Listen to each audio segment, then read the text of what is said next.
friends, my good people, my tomatoes, my gardeners, my members, hello. We are here to talk about Pyro today. It's mainly because there's a lot of questions and a lot of accusations, maybe, that Pyro is a copy-paste of Stanton, that it's the exact same. But there's also more to Pyro than just Pyro. It's 4.0. And for anybody who was around for the switch from 2.6 to 3.0, you remember that even though we had the exact same space, basically, still the area around Crusader, the game itself changed. Things fundamentally changed. And that's not to say that Stanton itself is going to fundamentally change, but I think Pyro is offering us a preview of where the game is headed as those changes then get translated back to Stanton, much like they did with many of the planets that we got in after Hurston. So today we're going to do a little bit of a preview, a looky-loo, a look-see at Pyro from today, from last week, from earlier this, December, from all the way back to CitizenCon of last year. And maybe even further, I might do a little bit of look-ins at reputation, because that's also a big part of Pyro. But we're doing a preview with the new information we've gotten, the new ISC we just saw this week, and just in general, is somebody... What? Whoa! Hey! Nice block. Ow! It's What? Luna's birthday! Huh? You didn't say happy birthday, Luna! Nobody told you to shoot me. I know, Luna Maria's birthday, so this was revenge. Revenge? I haven't gotten... That was it. That's going to get included. Hey, include that in the video. Absolutely Luna Maria's madness. birthday! There's a lot you can say about the upcoming Pyro system. Oh. It's dangerous, obviously. It's lawless, certainly. Sure. But it's not all just chaos and carnage completely. It's also people just trying to make their living where they can in a place that's challenging and pretty... Nonsense. I have already heard that the only people who will be there are griefers. I was told that, emphatically.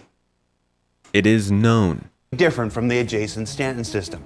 From repairing your neighbor's generator to supporting the nearby farmers, there's much you can do to be a social and upstanding citizen for Pyro's prosperity. Upstanding with the skulls hanging. No, yeah, of course. And for the record, I'm not reacting to this. I've already watched this whole thing. I just want to talk about it.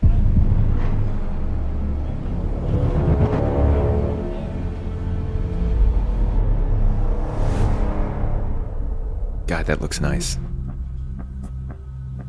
So the planets of Pyro are different from Stanton in the fact that they all have to deal with the Pyro star system being at the end of its life cycle, emitting huge amounts of solar flare radiation, and we have to consider, like, what is that actually doing to each planet?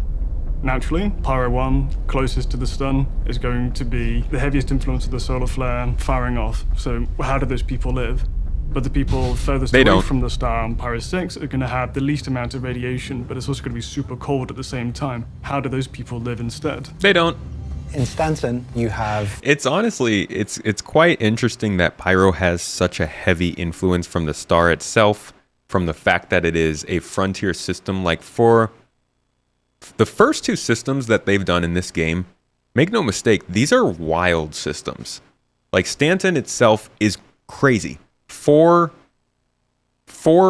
super Earths, I believe they call them, or at least Earth-like planets, all with populations, all with cities, and tons of companies and commerce going on, is not normal.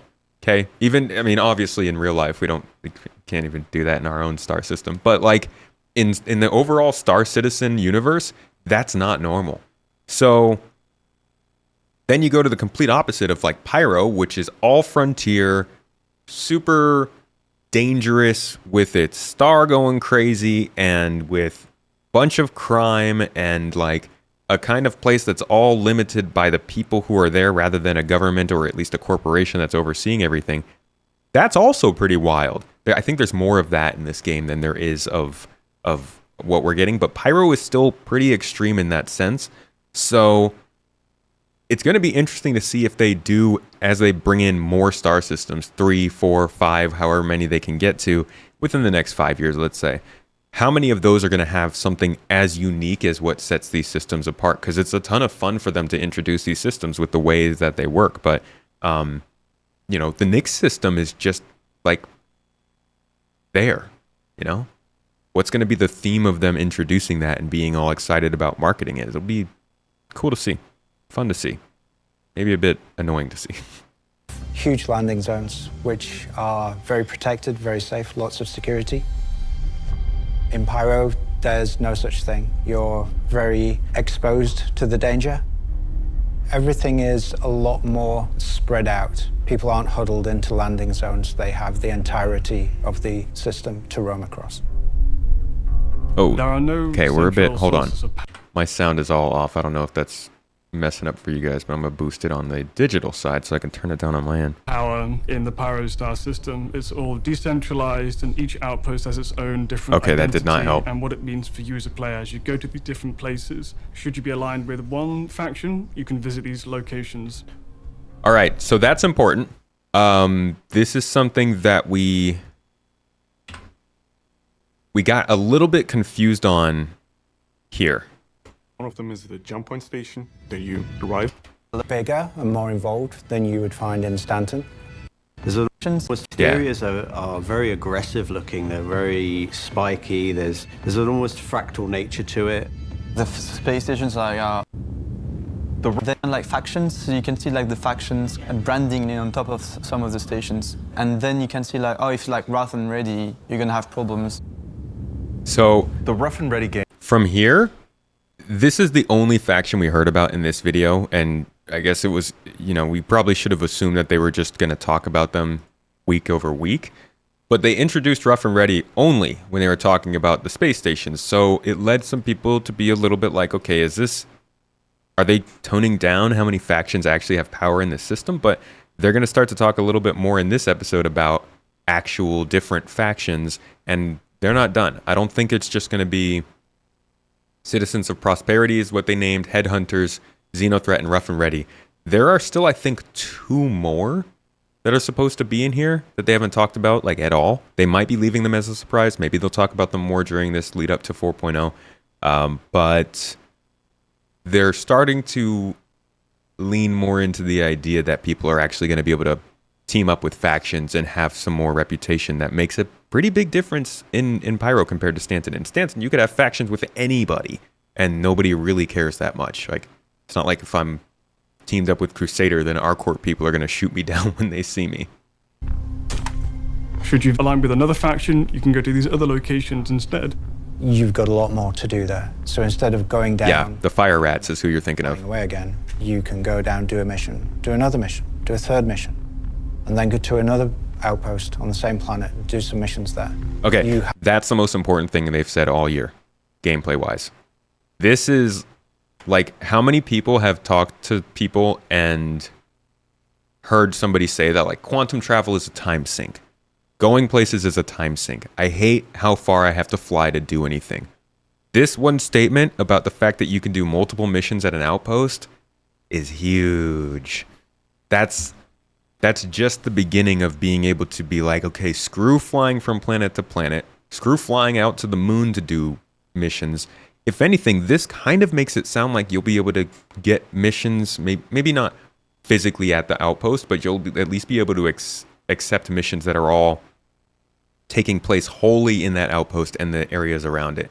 And we'll talk about, actually, we don't even have to wait to talk about that. And that's something that they talked about here at CitizenCon last year. You could counter an outlaw attack from a neighboring outpost between. Now, as a player, it will mean a lot more to explore and do at any single individual location, with a localized and personal feeling mission types that might see you moving around a single settlement to complete objectives, or doing short hop missions between clusters of settlements on a single planet. So you might head up to a ridge to repair some wind turbines. You could counter an outlaw attack from a neighboring outpost, or on the opposite side, you might be stealing or destroying vehicles for the criminal gang that you're working for. But in the art department, we always say, show, don't tell. So let's stop looking at slides and let's have a look at some of the locations. So that's kind of what they were getting at during CitizenCon. And let's listen more to what they have to say about it. Doing a mission, flying away again, you can go down, do a mission, do another mission, do a third mission, and then go to another outpost on the same planet, do some missions there. You have a much more involved experience. So let's look at some of the places you'll be visiting.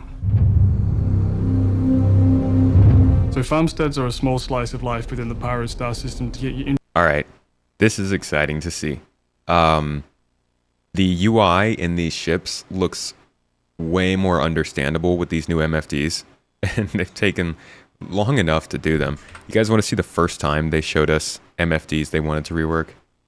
Let me make sure I'm doing okay on time here. Oh my lordy. How far back can we go? I'm pretty sure they were showing, yeah, this is 2020. 20. Look at the style they were kind of working on for ages. It looked good. Sleek, looks nice, but I think they've done a good job of readability with these new ones. I'm not an MFD expert, so I can't say that for sure, and I'm pretty sure I have to use this in the game to figure out if it actually fits what it's trying to do. But like the shapes are pretty big, the icons are pretty understandable. I like up here that you can see your components, damaged, error, critical, which means that yes, in even these smaller ships, you will have to pay attention to what's going on with the components. I don't think it'll be as big a deal as with the bigger ships. But all this looks a lot more readable than what we have right now, which is really nice. Introduced to what it's like to live there. Landing complete. There are places to gather harvestables, places to complete your missions, and ultimate. Can we just? Why is the guy in the jail cell? Why does he have a mobi-glass? Oh God! All right, that's bait, Castiel. Your missions, and ultimately your first introduction to how people live in the Pyro star system. Farms are probably one of my favorite ones, just because I really like the vibe of them. Is the closest thing to a home feeling I think you'll find in Pyro. You feel like there's a smaller community living here. There's a lot more fields of crops, there's a lot more greenhouses.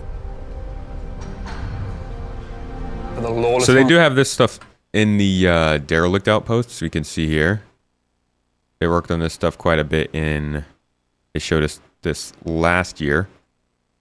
Settlers of Stanton. Myself building a nice little town in there that's nice and The funny thing is this is like a ghost town in the ISC. protected. It has these little half barricaded walls made out of lumber, and it has all these drapes, these fabrics, these tarps that are playing in the wind. You have these old windmills that are in the background with fields of crops that they grew, but also it's a bit of like overgrown vegetation at the same time because it's not like lined up perfectly. It's just like this little savage garden that you can pick some berries to survive or whatever.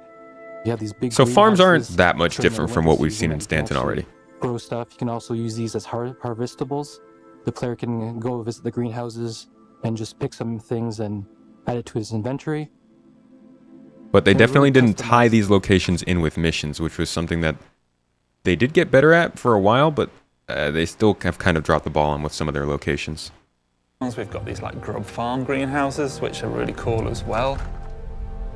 They tend to be in a lot more open, plain-like areas, big fields of crops around them. There is things to do, there's things to harvest, but it's also just the vegetation that kind of sits on a lot of the desolate landscapes that we have in Pyro. Give you a little bit of this mini feeling of like a little oasis. There's one in particular on Pyro 2 that's really nice and has this really nice vibe, that kind of like lazy windmill circling in the breeze on a plain that's just like almost featureless apart from these few buildings on it. What we really need are mission givers at these locations. We need NPCs that can start to hand out tasks again and not just mobi-glass contracts all the time. Especially at sunset, like really gives an amazing vibe of like these people live in the ass end. Good evening, Mihai. But are really trying to do their best to survive. There are going to be some goods that are only grown in Pyro because of its unique star system that can be shipped back to Stanton. Okay, so that's a good detail. The idea that like we really need that. We really need commodities that are only available to get in Pyro that you can then run cargo transport back to Stanton. The only people who want to go to Pyro can't just be people who are looking for a dangerous time. We need to have valuables that people have to adventure into Pyro for in order to bring back to Stanton and sell in Civilization. So that does a good job of helping to separate, or rather to mix the different groups of people. Obviously, those people who are explorers or cargo haulers who are coming to pick up those unique commodities are then also hiring escorts, creating more gameplay in that sense too. Hopefully we see some minerals too. They didn't say anything about that here, which is a bummer. But hopefully we see some minerals that are maybe exclusive to some of the caves in Pyro. Maybe there are minerals that are formed because of the solar pulses that go through the system and have created different types of elemental combinations and stuff like that. But they haven't talked about that yet, so we'll see. We have a whole bunch of new mission types that you'll be able to do there. Then they're more geared around repairing pieces of machinery. We have what we call charge drain technology coming over from Squadron, which enables you to transfer an electrical charge from one component to another. So you can like jumpstart a generator, for example. Now that's great. I know some people have problems with the lasers. This is fantastic because this is starting to build engineering into the ground locations, into bases. It's giving us something more to do that's not combat, looting, or mining related. Like, this is actually come to a base, talk to a person. This is just like the base mission, right? But I was just saying they need mission givers. Wouldn't it be great to show up at a base, go to the local tavern and be like, hey, what's going on around here? And systemically, those people can understand maybe there was an attack recently that took out some defenses or a turret. Maybe there's a radio station up on a mountain that for some reason has gone out. You know, could be artificial, whatever.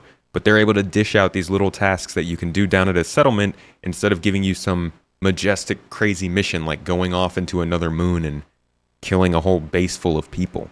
These are nice tasks rather than just missions and contracts. And I think Star Citizen needs more of that in small locations.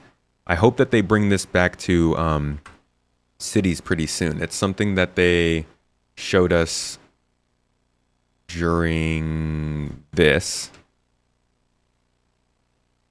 Like, this is basically the same thing here, right?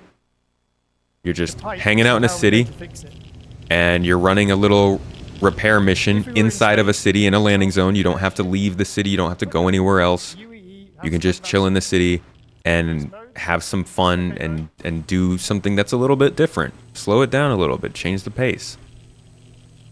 I love that. As an engineer, can I explain why you would jumpstart a generator?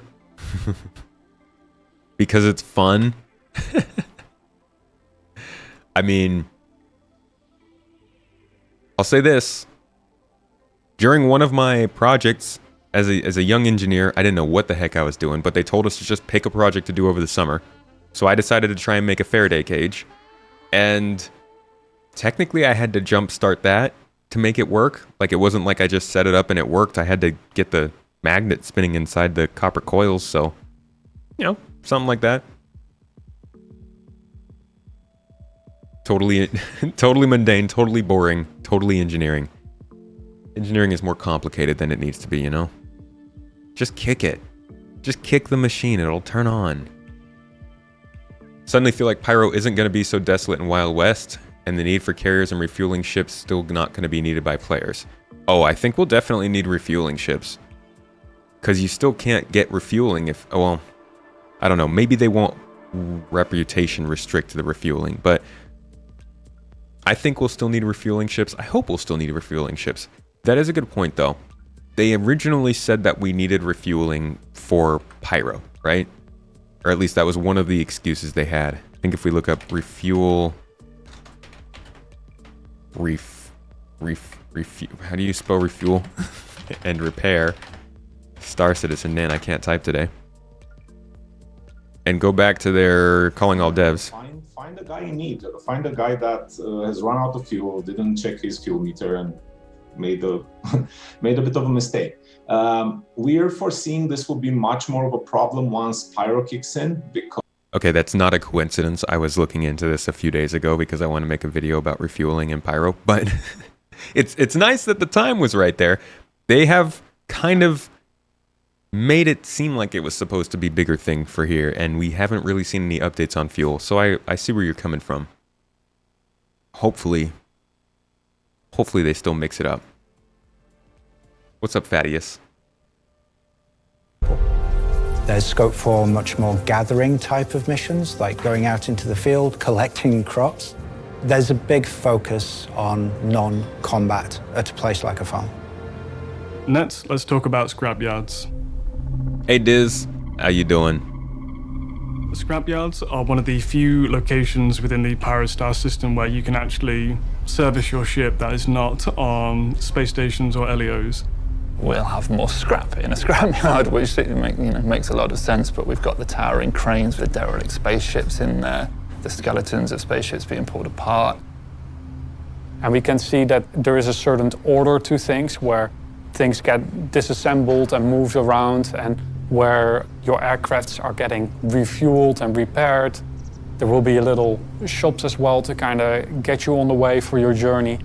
And we've got these large landing pits in all the scrapyards that are unique to the scrapyards, which are the big sort of sunken pits for repairing, rearming, refueling. They kind of bring that kind of unique, okay, this is a scrapyard because I know that there's a landing pit here, and they're the only types of outposts that have those. Landing complete. Here, you're able to interact with Chrysler services, refuel your ship, repair your ship, even rearm your ship as well. See, that's weird.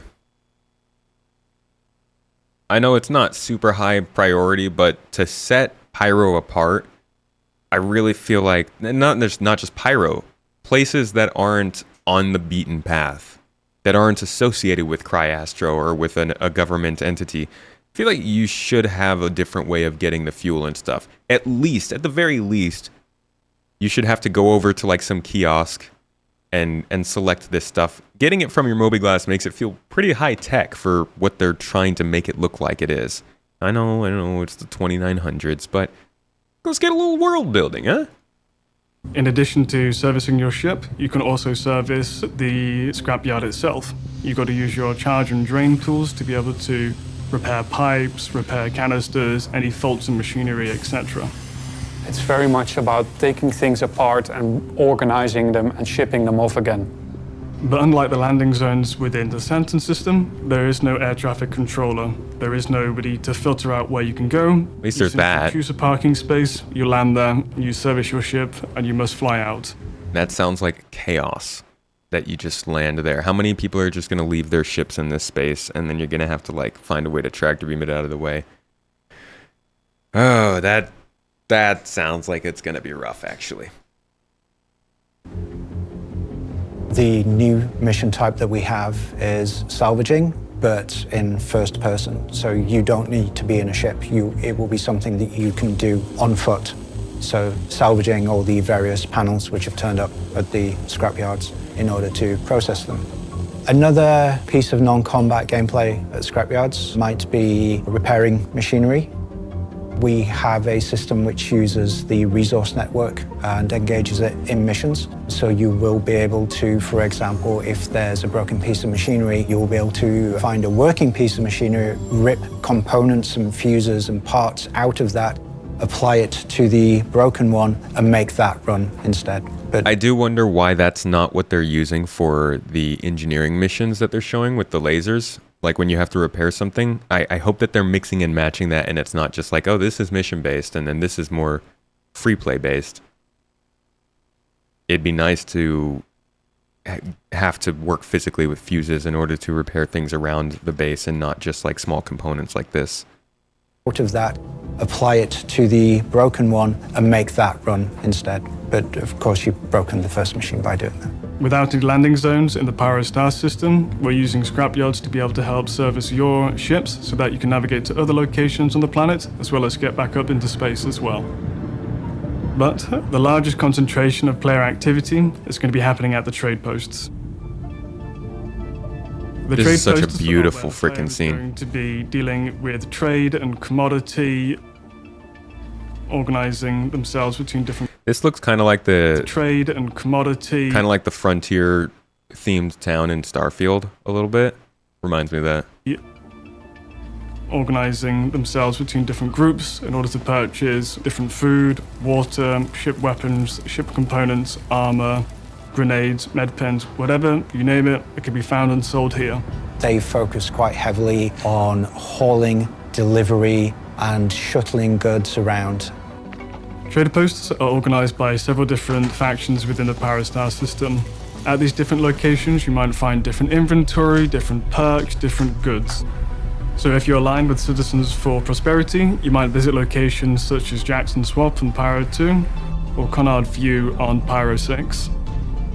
I wonder if they changed the faction from Citizens for Pyro to Citizens for Prosperity.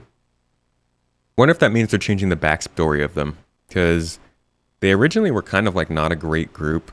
They were just trying to bring the group back in under the UEE. And I wonder if that's still the vibe that they're going for. Why they went with a name change. This all makes me a little nervous, not gonna lie. The trading posts, as great as it is to have these kinds of locations, they almost feel like band-aids to say, oh, hey, normal players, you can still go and do all the things that you expect in Pyro. Like, it should be more limited. The way they're talking about it sounds like they're still going to have tons and tons of supplies. They're just, scattered in different places and leaning on the side of a wall, and you have to pick it up off of a grating instead of from a store. Like, I want to know that Pyro is suffering from the fact that it's not a main trade route kind of system. I want there to be shortages so that we can actually have a reason to ship guns and stuff into Pyro. Like, there should be pressure on this system to call for cargo haulers to bring in things that are legitimately hard to find. Water, food, medical supplies, ammunition. The kind of stuff that you're not normally getting. Yeah, you would need a real economy for that, but like, this is setting up for them to, when there is a real economy, not be able to go back. How crazy do people go when Star Citizen introduces something as kind of like a holdover, as just sort of a, hang on, this is just going to be here for now, and then we're going to change it later. When they change it later, the player base goes buck f***ing wild. Look at what's happening with inventories. Local inventories were always just like a temporary holdover, right? Maybe they should have never done them, because look at how much of a problem it's causing for the way people are receiving the actual physicalized cargo and inventory system. If this is something that's gonna be just kind of, it's easy to get stuff in Pyro right now, and then once the economy comes in later, they're like, oh yeah, so now there's shortages and like things, you kind of have to actually do the work for that stuff to be there, then it gets messy. And even then, we're only 10% of the workforce bringing in stuff to the system, so that wouldn't even really matter that much. I do hope that when it comes to the way that Pyro has supplies and has all of their stuff and works their missions and everything, it makes sense for what Pyro is supposed to be. Otherwise, then, yeah, doesn't it just feel kind of like a reskinned Stanton? Different food, water, ship weapons, ship components, armor, grenades, med pens, whatever, you name it, it can be found and sold here. They focus quite heavily on hauling, delivery, and shuttling goods around. Trader posts are organized by several different factions within the Pyro Star system. At these different locations, you might find different inventory, different perks, different goods. So if you're aligned with Citizens for Prosperity, you might visit locations such as Jackson Swamp on Pyro 2, or Conard View on Pyro 6. Conard View is in a very cold location that's very inhospitable, but people still need to be able to service and trade and do things around this planet. You can find different goods, different resources there, all being sold at this location. As Conard View is sheltered within a crater, it is also a safer location away from other headhunter gangs nearby, so you've got fewer people competing for your wares or trying to pirate from you either. Jackson Swamp is sheltered between these two different cliff bluffs, offering them lots of protection. And through there we went for a spaghetti western style main thoroughfare with lots of different landing pads around. And because it's... Is that the free... Okay, I listened to this on my phone the first time I watched it. That was the tardigrade, no, what's it called? The thing from the Big Benny's vending machine flying through the air. Main thoroughfare with lots of different landing pads around.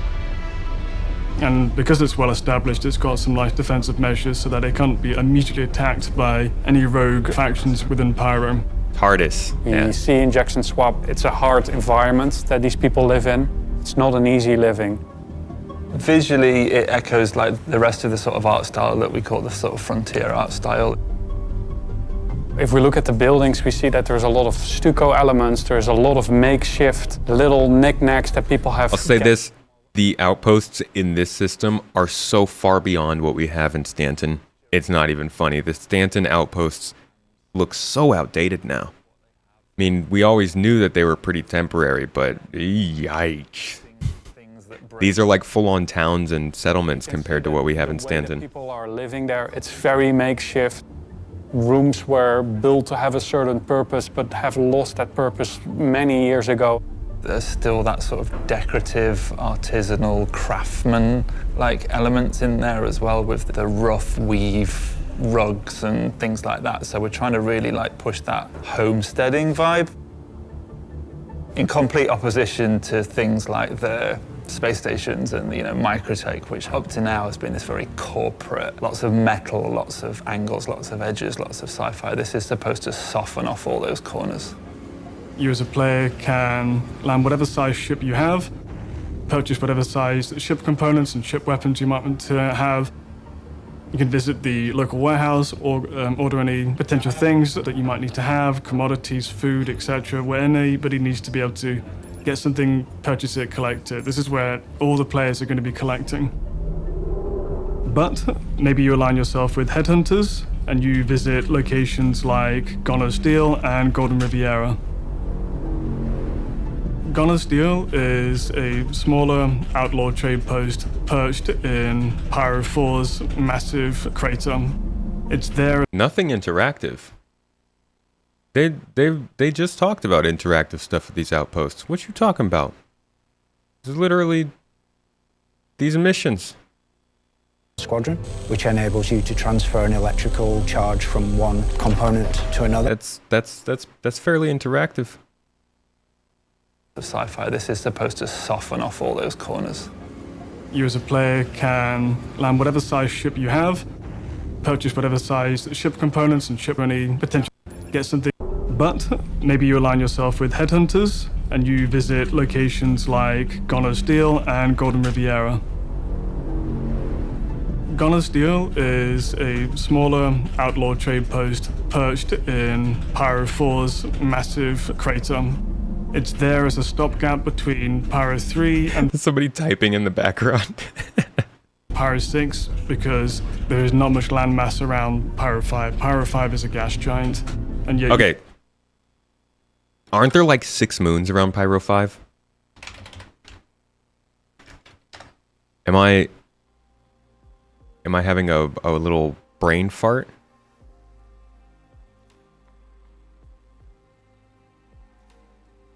Yeah, there's like a ton of moons around Pyro 5. So I wonder why they wouldn't set up on the moon around Pyro 5 and instead insist on a jump between 4 and 6. Oh, you're right. 4 is orbiting 5. It's like, it's kind of breaking up, yeah? Tectonic activity that resulted from this impact was quieted, a new atmosphere has formed. It's far from stable. It is a long, slow collision course with Pyro 5 and will one day either crash into it or break up into a ring. Huh. You need to have a midway drop-off to get from Pyro 3 over to Pyro 6 on the far side, because Pyro's star system is far larger than Stanton. Golden Riviera is one of those sleazy towns which is just full of seedy people, absolutely taken over by the headhunters. They've butchered everything, they've changed how they want things to work. Trade posts are possibly selling slave pods, can find other illegal goods, but it's just a central hub of like sleaziness. Don't judge them.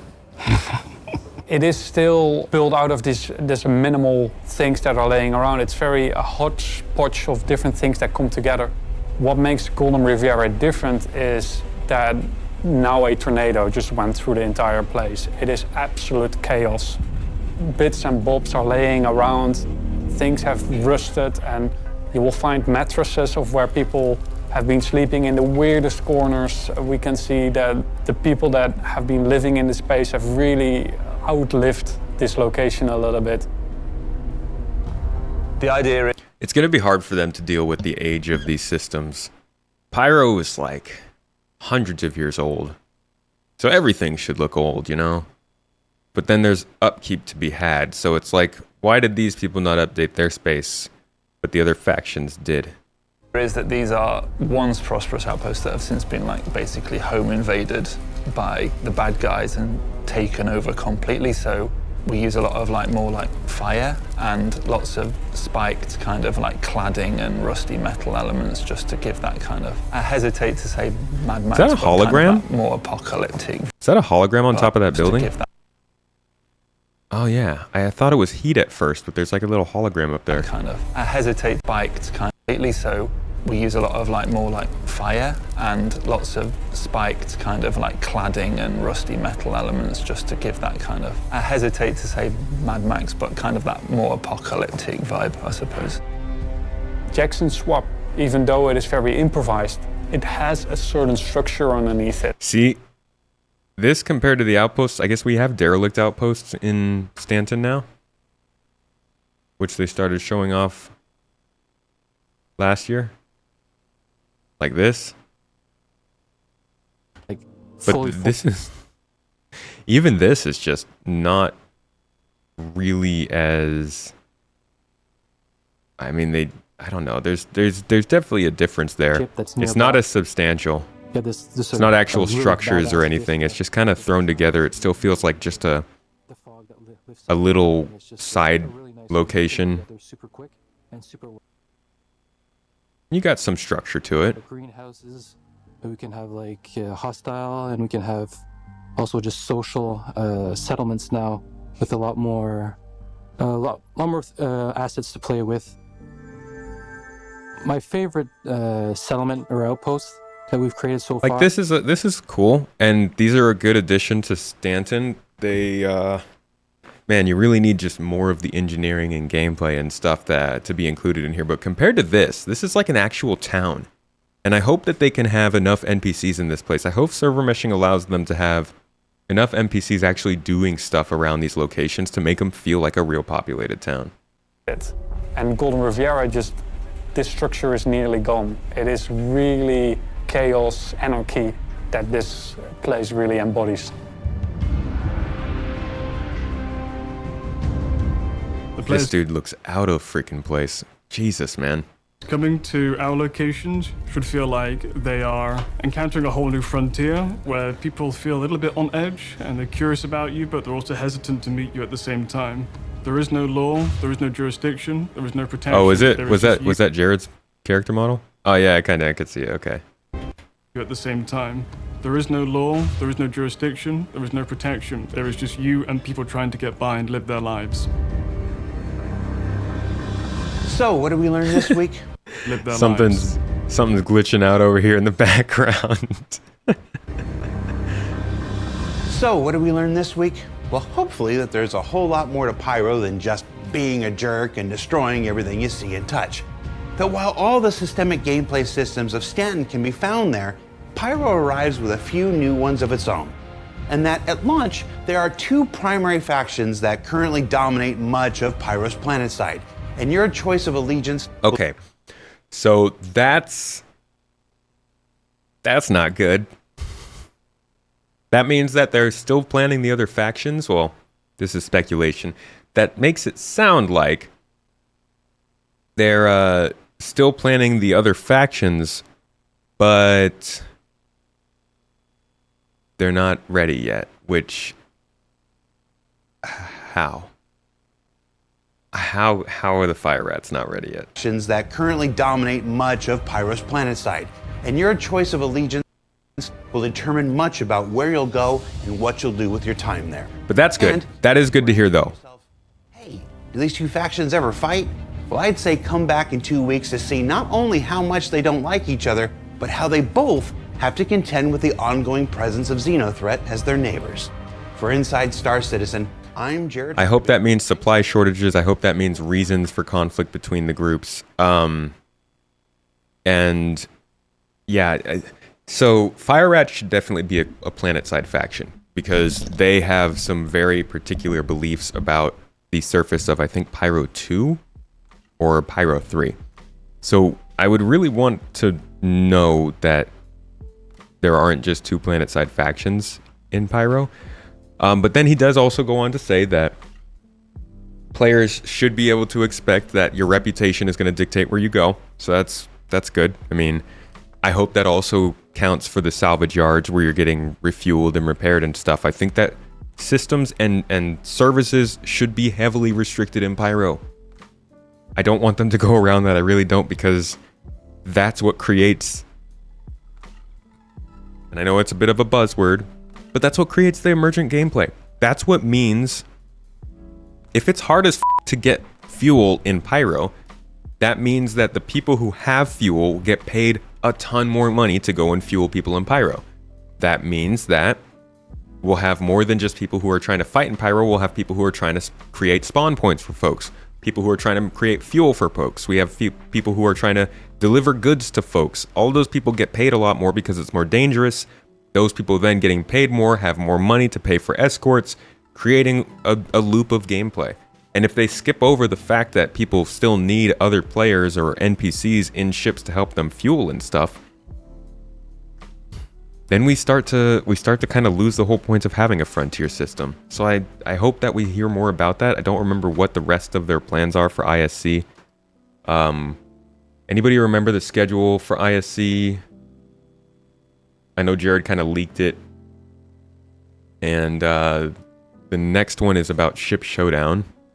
Yay. But after that is combat missions in Star Citizen, I think. So we got Pyro Space Station activities, check. Fire, last week, check. Pyro Social Experiences, that was this week, check. Next week is Ship Showdown, then Pyro Combat. It looks like the only other thing we have in terms of gameplay is an engineering inside Star Citizen. And I hope they don't just focus on ships for that. I hope they talk about outposts and space stations and stuff. Because that'd be disappointing. It doesn't look like they have anything really to say more about reputation or factions or anything. Man, I hope we get like a Star Citizen Live about it. It's the most important kind of details so far. So from there, we don't have to go over this ISC. Let's go back to what they were saying about Pyro around end of last year, I think it was. Yeah, end of last year. Here's what they were saying about Pyro, just to get a little refresher and look at how they've changed over that time.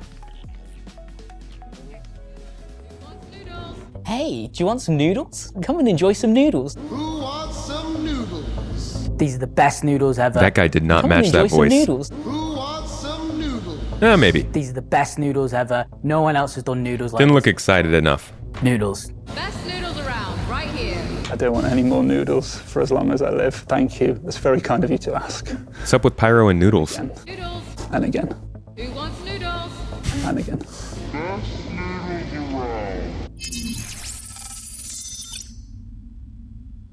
Ew.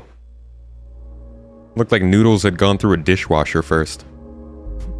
Pyro Playground was really just a snapshot of where we're at in the process. We didn't want to release all of Pyro, so it was really just Pyro 1, 2, and 3. We didn't have all of the content or features, but it was a pretty good chunk of it. It contains a certain subset of locations to go visit, a certain subset of missions that we want players to partake in, and it's just a chance for players to experience a cross-section of where we're at currently with the Pyro system. It allows us to have a look into the new, unique systems we've built for Pyro, things like the solar flare. Things that make... I wonder how they've changed the solar flare since then. I bet you what they put in for the test that we did with Pyro the first time was a very rudimentary version of what they actually want it to look like. The version that they put in for... Where's the channel? Here. The version that... Nope, that's not it. The trailer, God, it was IAE 2022. Would have been this one. Hey, did you see the last transmission? Has anyone seen Jimmy? Check out what it looks like in this video. Jimmy. If you hadn't shown up when you did, I would have been dead. But if Bob and the crew hadn't swooped in, we'd both be ink spots on the ruined station pavement. I owe both of you big time. Don't mention it. Now strap in, boys. It's a long way to the jump point.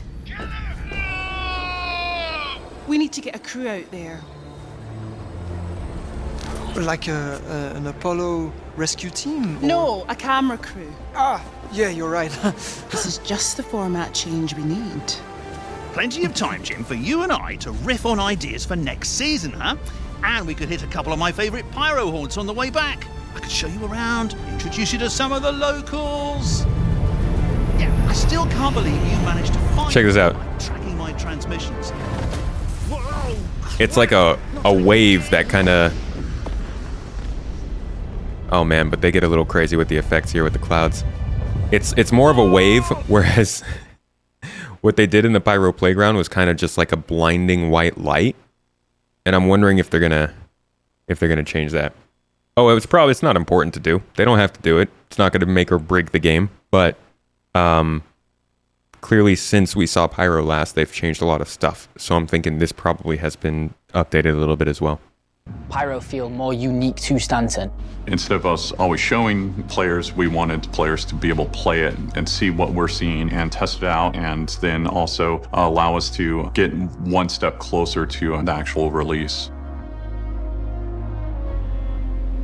The Tech Preview channel is a way for us... Zoster, thank you for the sub, mate. Appreciate you. It's 16 months now, bro.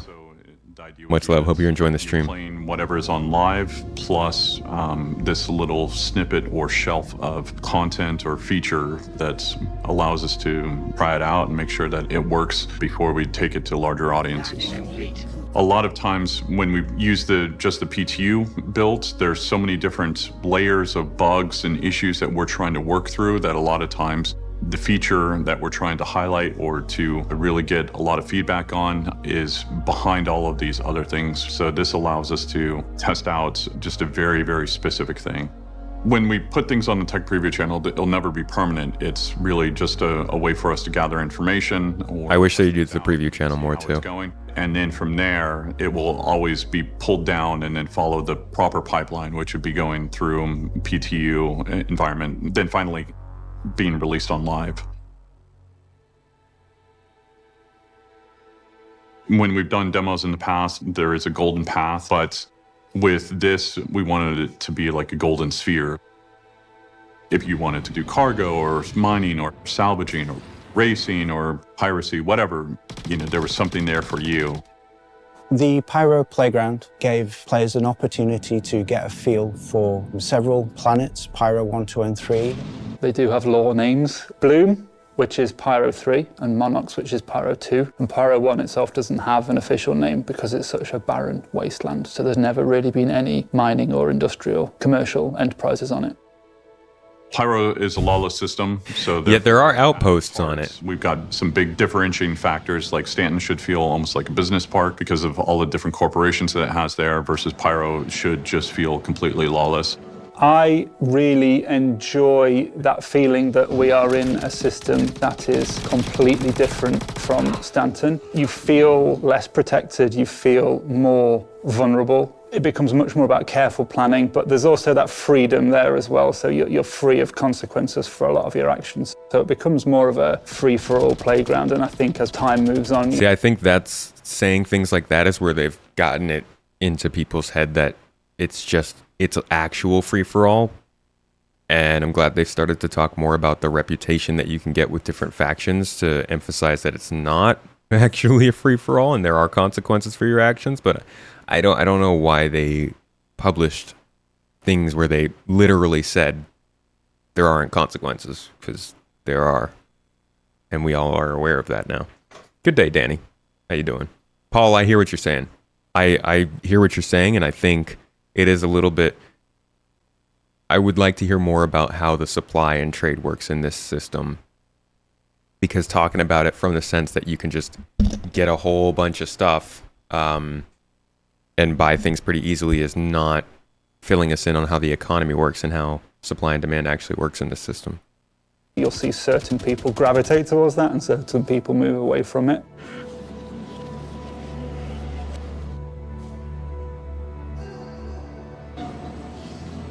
The interiors of the Pyro station were designed with modularity in mind, which means each rooms can be separately transformed into either a rundown or an abandoned state. So this gives like more opportunity for gameplays and new atmospheres for the players. Just having a new skybox, just having a new starfield, just having new colorscapes for the spacescaping, etc., I think is really refreshing to see. From a content standpoint, we can take a lot of the stuff that we've done on Stanton already and actually adjust it and get it ready for Pyro pretty quickly just because we've already built the foundation of it. So a lot of it was a little bit more about sightseeing the locations. There's still a lot of mission and like interactability content to put into the locations, but there were certainly missions to be done, missions that would drive the player to them. So the player could mine, they could salvage, they could do cargo runs, they could do delivery, they could do all sorts of different missions.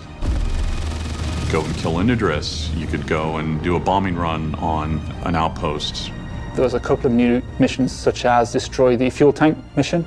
Its actual name is Fuel to the Fire, that sees you destroying these massive gas cylinders that you can do with ship weapons or by dropping a bomb. See, none of this, now this is last year, so they didn't have things as advanced as they did, but even in the ISC episode we watched earlier in this deep dive, not really anything they've said has pointed out to me specifically why I would want to go and do that stuff in Pyro, as you're saying in chat. The only thing they said that made me think, okay, this sounds like it might be worth doing, is that there are harvestables in the system that you can't get in Stanton. That's it. But where else is that unique supply coming from? Where are the unique minables? Where is the salvage material that is so old it gets me more money to sell or something? The relics that nobody has found for hundreds of years, so I want to go and do some sort of exploration out there. They're missing that. And I think they missed that in this episode too. This episode has plenty of interesting stuff in it, but it's still not quite hitting the mark for why other people would want to go into the system for these things, other than just a new area and some reputation with unique factions. Of a mission, which are two sort of parts of a similar mission type, but offer very different experiences. These are all just different things we wanted the players to be able to experience and, again, make things feel different than what it does in Stanton.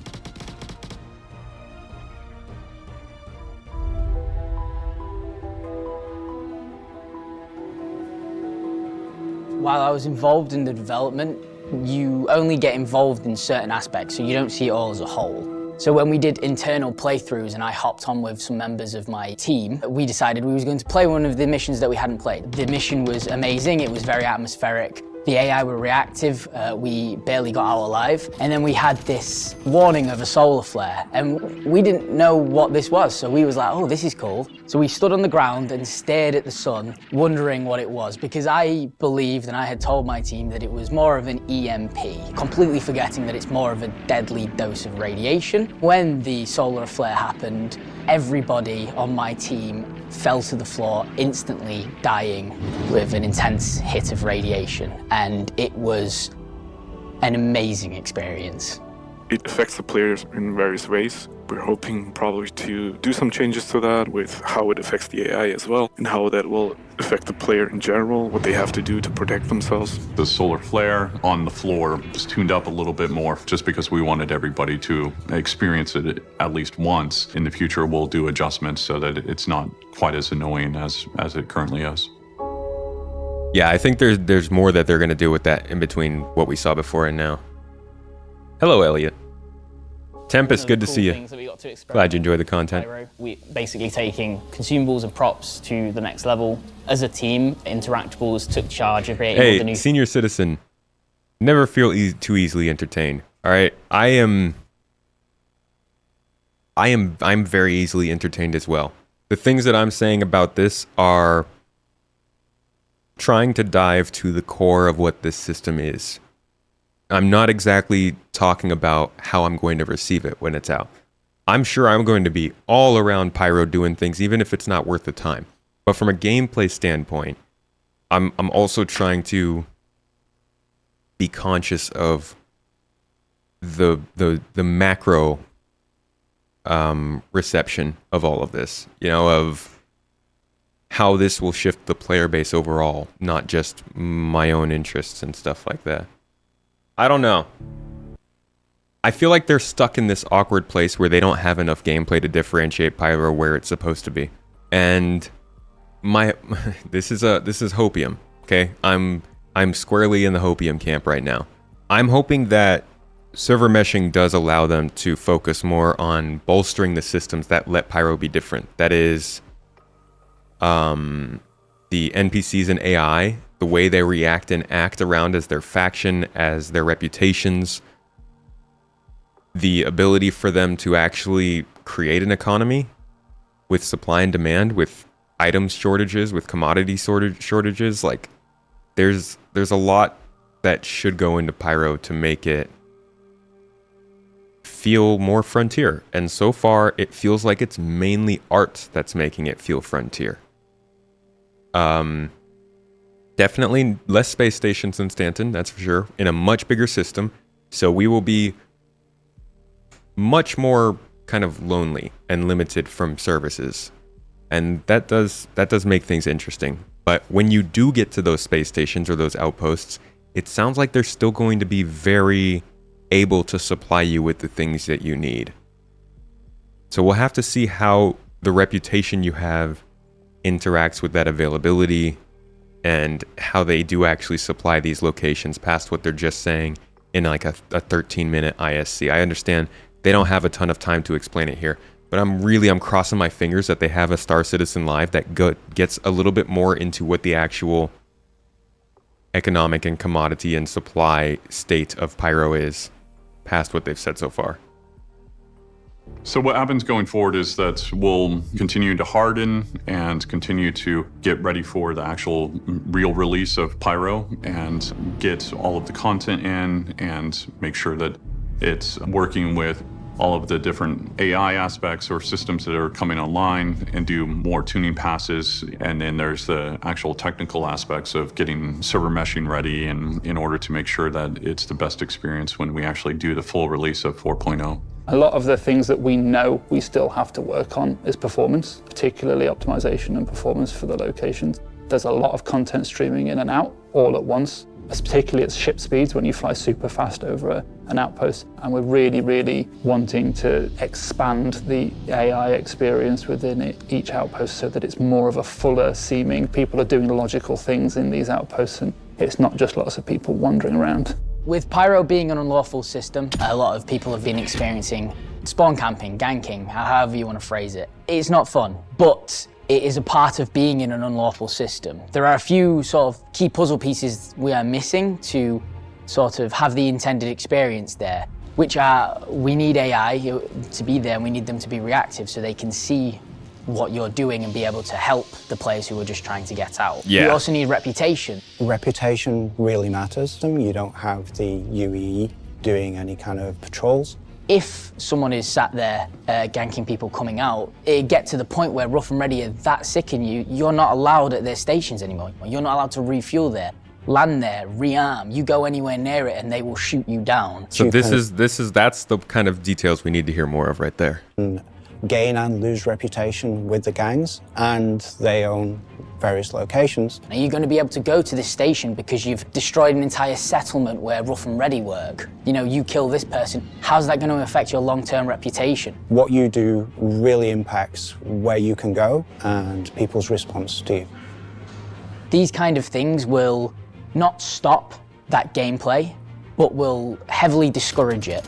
Basically, the goal is that it does feel like a lawless experience compared to Stanton. So what did we learn this week? Well, we learned... So yeah, that's mainly what we have so far. And in this video, they talked a little bit more about... did they talk about the reputation here? There it is. Okay, let's see what they have to say about it here.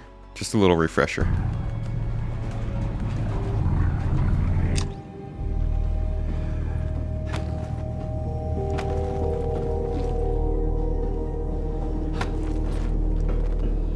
I don't know if Todd Pappy went directly to another company, but he did end up leaving Star Citizen.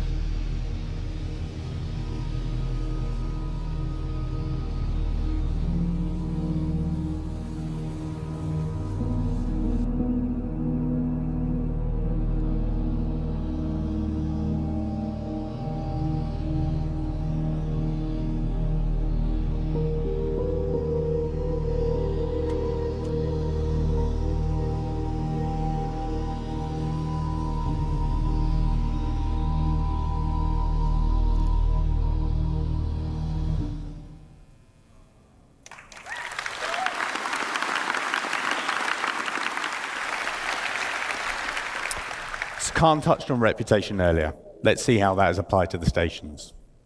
So how does the reputation gate in the entry deck affect gameplay? What happens if we have good reputation?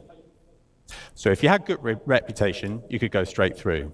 This is no fuss, and it's the quickest way to maneuver through the station. However, you've got to put the time and the effort in to get to this point. What happens if you neutral reputation? So you might be waved through, maybe you have to pay a bribe, and you don't want to pay, so you're going to have to find an alternate pathing.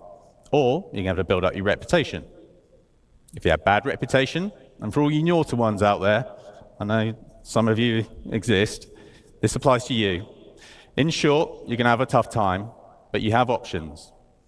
So stealth via other pathways might be one of those options. You build your reputation up from scratch, or you could probably fight. Let's focus on those alternate pathways. The modules in the station are broken up into several traversal areas. As with the other location archetypes, we define these spaces as secondary or tertiary routes, as opposed to the more official primary paths. Most modules are interconnected with vents and maintenance shafts. These reward the players with infiltration and exploration paths, as well as potential loot. So what alternative routes exist to access the station? So this stuff is actually wildly different from what we have in Stanton. I think the space stations come off as more different from Stanton than the outposts and groundside stuff does at this point. They will be doing findable jump points that you could find from exploration, but that's not coming with 4.0.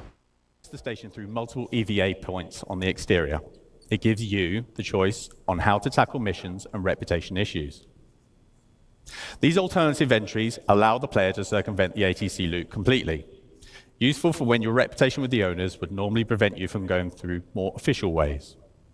These server spaces that provide content aligned or against the owners of the station. The maintenance hatch access points are a new common sub-location to the stations. The stations are planned to house maintenance areas that increase the interconnection between all the different sub-areas of the station. All right, so we saw these in here. Mainly they're talking about doing them in the asteroid clusters areas with these EVA entrances. And we're carving these locations into it. And we're really providing a lot of variety in the gameplay in a form factor space. Essentially, we're utilizing the station interior set that we have created, and we're wrapping them around an asteroid, a big asteroid that allows us to be a lot more versatile with the kit that we have and create some interesting layouts for you. Asteroid Base gives us the opportunity to create missions where you can be in space, then you have to go on the interior. Sigelian, dude, thank you for the raid, man. We made a little twist of the bug. Appreciate you coming in here. Right before we get into our cooking stream, too. We're about to start making some Turkish meatballs if you guys are interested in that. It's really yummy stuff. Although, I say that, it's not like you'll be able to eat it, unfortunately. You could be engaging enemies. Cool about them is we can have multiple routes into these locations. So welcome in, Sigelian crew. How you guys doing today? Through a vent hatch, you could find your way in through a hangar. You could go straight through the front door, but there's a lot of room for exploration, finding loot that's been hidden there with loot crates, and find certain items that are important for you that you want to use to progress through Pyro, things that you haven't seen before in Stanton. So that's a little bit of what they were talking about back in this. They act as alternative pathways the player can take to traverse from the entrance area to the Galleria, for example. Now let's have a look at our main social space. The market. A central location for the controlling faction, it houses all their nefarious activities. You can participate in their endeavors if you have the right rep. Let's have a look at some of those key features.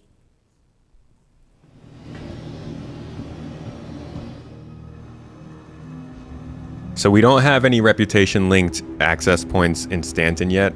I think we will at some point, but there's a lot more opportunity for them to do it in this, since these aren't governments, these are gangs, and they can restrict a lot more access to different locations. And I think that's something that will always be more unique to Pyro than it is to Stanton. And hopefully something that really does set it apart when we finally get there. Again, the most important thing to know about Pyro is reputation.